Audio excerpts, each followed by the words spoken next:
হাজার লিটার পানি জমিয়ে রাখে এক একটা গাছ। মরুভূমির মাঝে দাঁড়িয়ে থাকা এই গাছগুলো যেন প্রকৃতির তৈরি করা নিজস্ব পানির ট্যাঙ্ক, যার ভিতরে মানুষ, পশু পাখি, এমনকি পুরো গ্রামের পানি চলার রসদ থাকে। বাওবাব গাছকে বলা হয় ট্রি অফ লাইফ, কারণ এই গাছের কাণ্ডের ভিতরে জমে থাকে 1,20,000 লিটার পর্যন্ত পানি। আপনি ঠিকই শুনেছেন, একটা গাছ যার ভেতরে একটা বিশাল সুইমিং পুলের সমান পানি জমিয়ে রাখে।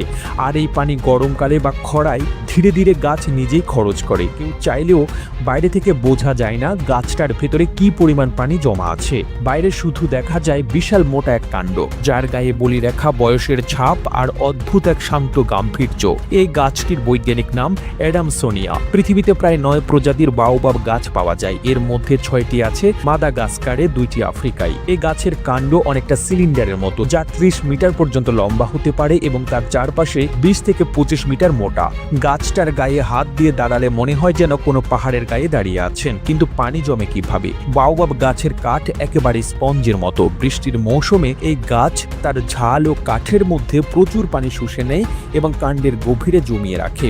এরপর শুকনো মৌসুমে যখন মাটিতে এক ফোঁটা জল নেই, তখন সে জমা পানি ব্যবহার করে বেঁচে থাকে। শুধু নিজের জন্য নয়, বাওবাব গাছের গায়ে ছিদ্র করে বহু জায়গায় মানুষ পর্যন্ত সেই পানি সংগ্রহ করে। পশু পাখিও জানে এই গাছের কাছে মিলবে বেঁচে থাকার শেষ আশা। এতেই শেষ নয়, এই গাছের ফলকে বলা হয় সুপার ফ্রুট।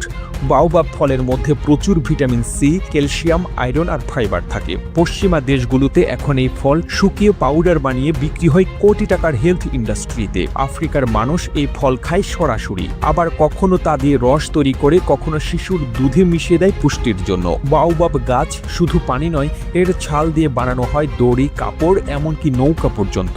এর পাতা অনেক জায়গায় ঔষধ হিসেবে ব্যবহৃত হয়, জ্বর, ইনফেকশন, অ্যালার্জি নিরাময়ে। আর সবচেয়ে বিস্ময়কর হলো এই গাছ 2000 বছরেরও বেশি সময় বেঁচে থাকে। অর্থাৎ একটা বাওবাব গাছ জন্মায় আর কয়েক প্রজন্মের মানুষের সাথে দেখা হয়ে যায়, আবারও সে দাঁড়িয়ে থাকে একাই। অনেক জায়গায় এই গাছের ভেতরেই খোদাই করে তৈরি করা হয় ছোট ঘর বা দোকান, কারণ তার কাণ্ড এতটাই মোটা যে ভিতরে একটা রুম বানিয়ে ফেলা যায়। কেউ সেখানে পানসারা রাইসায়, কেউ পর্যটকদের জন্য বানায় ক্যাফে। তবে দুঃখজনক বিষয় হলো জলবায়ু পরিবর্তনের কারণে এখন এই গাছও বিপন্ন।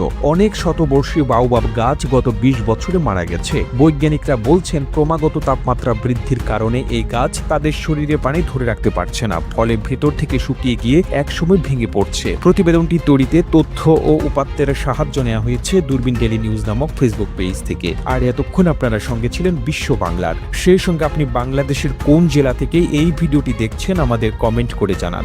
আমরা পরবর্তী ভিডিওতে আপনাকে ধন্যবাদ জানাতে ভুলব না। এতক্ষণ বিশ্ব বাংলার সাথে থাকার জন্য অসংখ্য ধন্যবাদ।